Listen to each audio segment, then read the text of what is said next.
Hello everybody, this is David from BRM. Today we are here at the BRM factory to show you the next BRM release.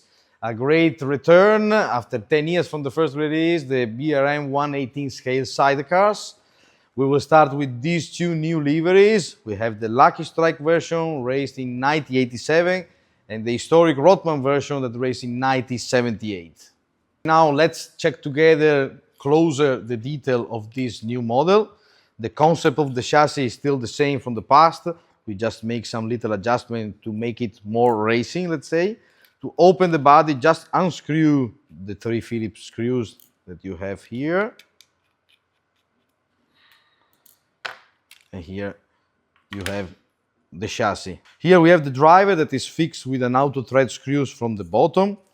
The motor is at 23,000 RPM with the double gear fixed on a plastic pod with 4 auto thread screws that you can see here. We still have the double gear and double pinion, 33 teeth, 11 teeth the pinion.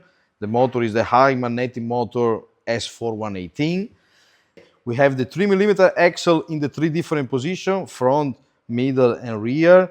Here we have the 3 wheels that we are using. It's an aluminum wheel with the aluminum nut inside the plastic insert. The front that is hidden in the body is just the aluminum wheel and the rubber hard tire. We have an aluminum 3mm stopper anodized in blue here to keep this axle all together. In the chassis, you have the position to adjust the position of the axle holders, moving the screws if you want to change the gear mesh or the pinion.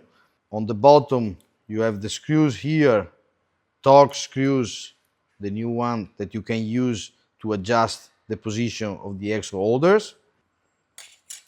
In this position here, we will fit this plastic piece that needs to get the stability on the curve when it's curving on that side.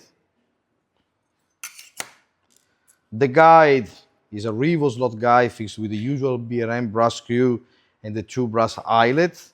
The axle holders, they are aluminum anodized. Inside you have a brass bearing that you can replace with a standard 6x6 ball bearing if you need. You have single from the 4 in the rear and double bearing for the one in the front. The gear 33 trees is the standard BRM 419. The chassis is a 2mm plate, standard aluminum black anodized. Now let's see more closer the body. The body is a single piece, plastic piece. You just have this detail here with a separate part. The usual BRM rubber boots inside. The drivers, they are the racing drivers that you can use on 2 different positions that you can see here. One is more to the center, one is on the side, that you can just screw from the bottom here with a standard auto thread screws. As always, you will have the BRM white kit that you can customize and make as you want. Very easy to paint, very easy to assemble. The body is just one piece, so it's very easy. Inside you have the 3 drivers in racing that you can make as you want, using the 2 different for the passenger position. And the chassis inside the white kit will be pre-assembled as in BRM. Just need to finish the last pieces like the guides and the braids, nothing more. So all this will be expected here by the end of this month. You can start already to book at your usual dealers or distributors. Do as soon as possible because there will be a limited edition and probably they will be sold out very quickly. That's all for now. See you soon with the next BRM releases. And remember, BRM, think different, think metal.